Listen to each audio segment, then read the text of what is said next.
For color grading time lapses and hyperlapses for stock video sales, you really need to push the limits.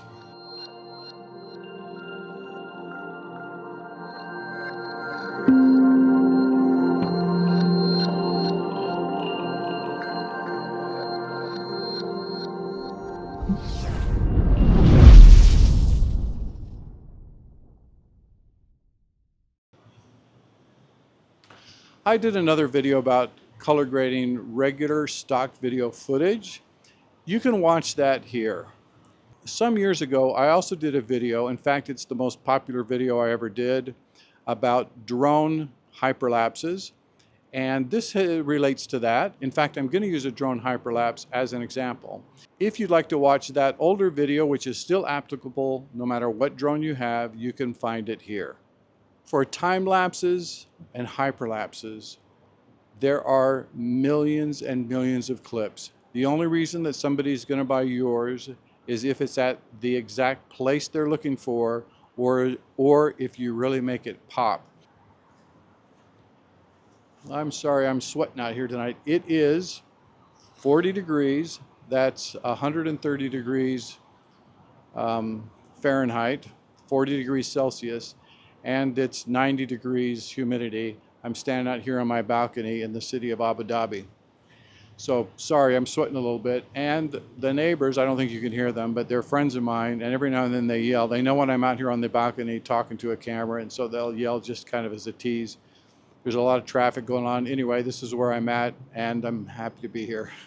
This is not a video about how to step-by-step edit time lapses and hyperlapses. What I really want to do here is focus on the color and how to adjust it and manipulate it so that it covers the most change. You want to show change over time in a time lapse and hyperlapse, and it really has to pop. That's what I'm showing you here today. With time lapses or hyperlapses, it is a different strategy. These types of clips are not meant to be realistic, and this is a highly saturated category. When I mean by saturated, I mean that there are millions of time lapses and hyperlapses. And from the start, you really want to decide, do you want to do them at all? Sometimes the time lapses that I do take days or weeks, and they sell for the same amount that that clip on the balcony that I just showed you took me 45 seconds to tape and a minute or two to upload. The whole thing is done very quickly. That clip will sell for the same amount as a hyperlapse or a time lapse. However, I love to do hyperlapses and time lapses, and I'm going to do them regardless. And if you are going to upload them, you really need to make them nice. These are not the same. What you really want to do with these is make them stand out. You really want to make them pop, and I'm going to show you how to do that. So here is the before clip.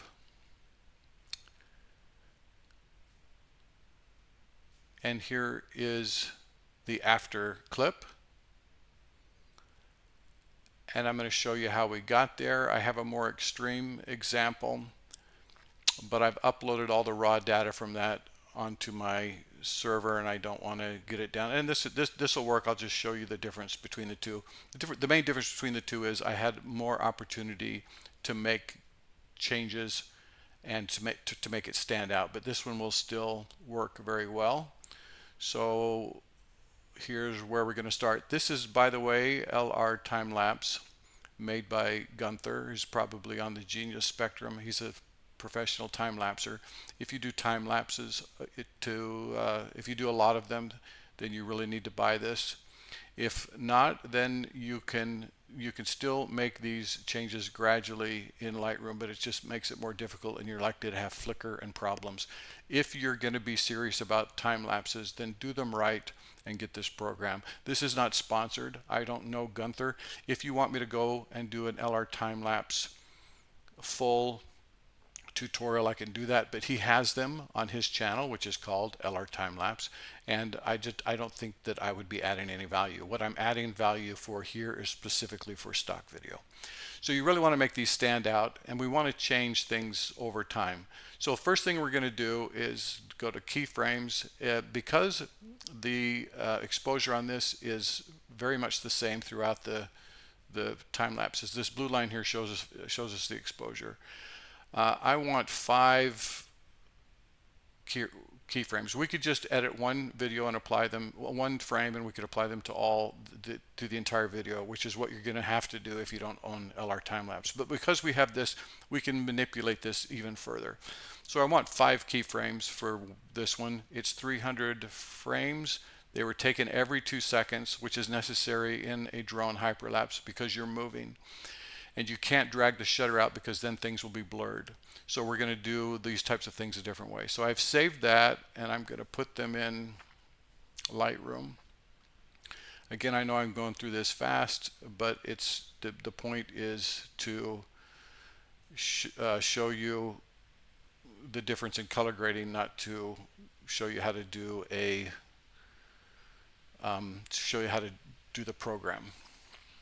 Okay, once the files are loaded, I'm going to just those 5 keyframes. So these pictures were taken at equal intervals, about every 60 frames, well, exactly every 60 frames, from a 300 frame time-lapse sequence. We're going to develop the first one, and it's not a bad idea to just hit auto sometimes. I think people don't always do that. And then you can see that it's already changed the picture a lot. And we can go in and see there's a little bit of noise. That's not going to be too bad in a video. You can see that this is already good, and maybe a good place to start, because what we can do, this gives me a good idea here. We could make it go from twilight to dusk, or even let's just see what happens here. We could even go from sunset. It's just not going to work. There's just not enough natural color there. So why don't we decide just right here and now that we're going to go from twilight to nighttime, and that will be better than if we change things little by little. So we increase the exposure by 1.4 stops, and what we'll do is we'll just decrease that till we get to the end. Maybe we add a little bit of golden hour, not too much. Now, like I say, you can really push these,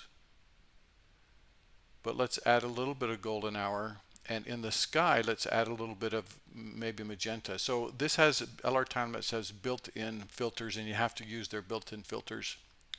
Again, I'm not going to explain the whole thing with LRTimelapse. You can change the filters.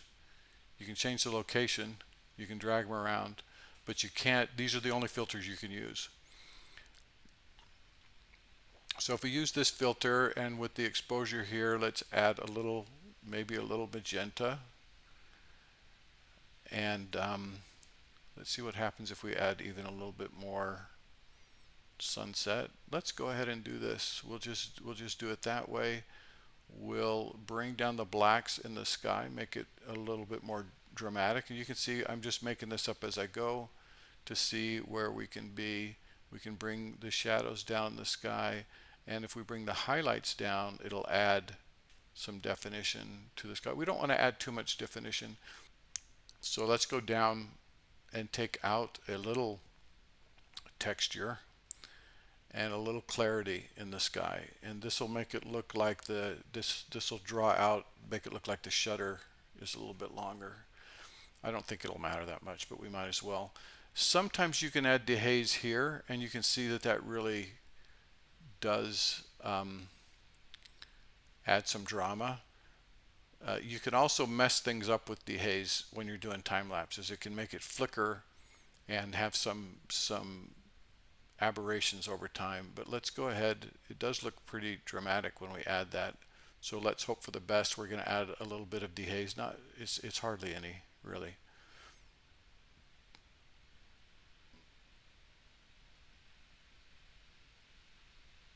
So we're going to go ahead and add a little bit of dehaze, and hopefully it'll work out, and if it doesn't, we'll just have to come back and change it. Okay. If we want to do something for the ground, we can pick that ground side, and we can make this a little contrasty if we want, the contrast between the sky and the ground. And so for that, since we made the sky warmer, let's make the ground cooler, and that'll add a little bit of drama between the sky and the ground. Let's go back to the sky mask and see what happens when we add saturation. So I'm liking this a lot. If you go down to primary blue and you slide it to the left, you get an orange and teal look. I don't like it on this one at all, but just something for consideration if you want to do orange and teal. And again, keep in mind, with time lapses and time lapses only, you can really be experimental. You need to be experimental, or you're not going to sell anything. So I like that the way it is. We went from here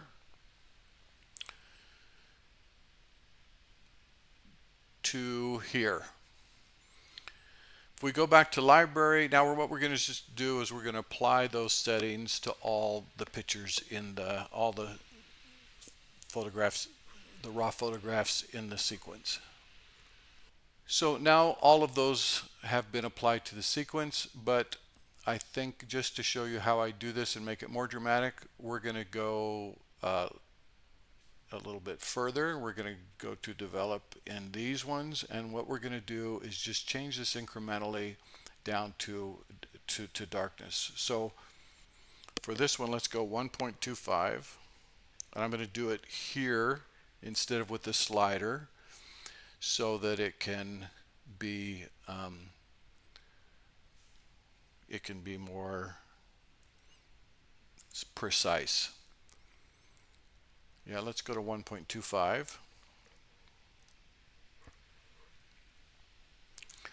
And that's all we're going to do on this one. We go back to library. We apply those to the forward photographs, raw images. Then we're going to go to this one. What it's done is it's brought everything to the ones going forward. We're going to change that to 1. Go back to the keyframes, apply those to the ones going forward.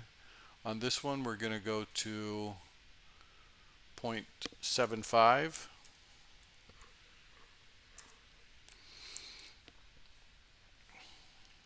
Apply that going forward.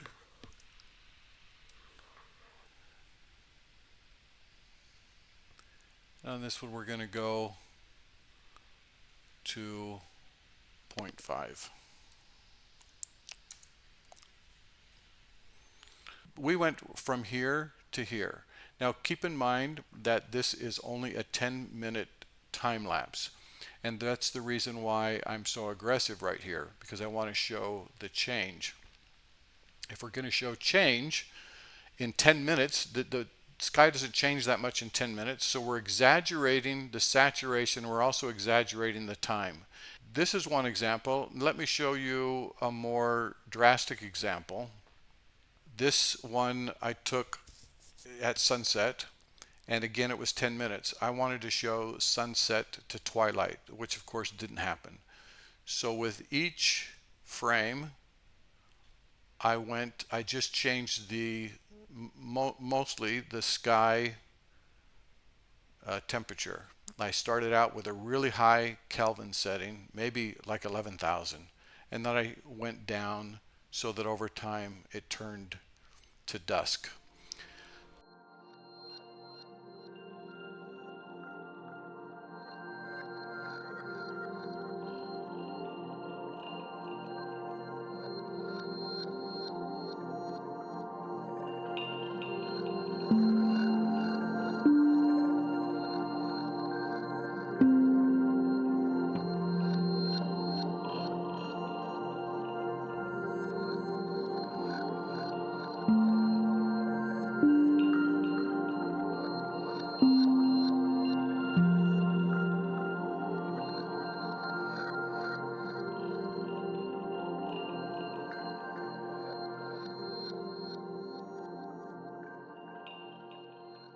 I hope you found this helpful. I hope there was something that you could pick up. I always welcome any tips. If you have any comments, tips, or little jewels of wisdom, please put them down below. I really do enjoy the comments, and I appreciate all those who watch, comment, and participate in our little community. Thank you.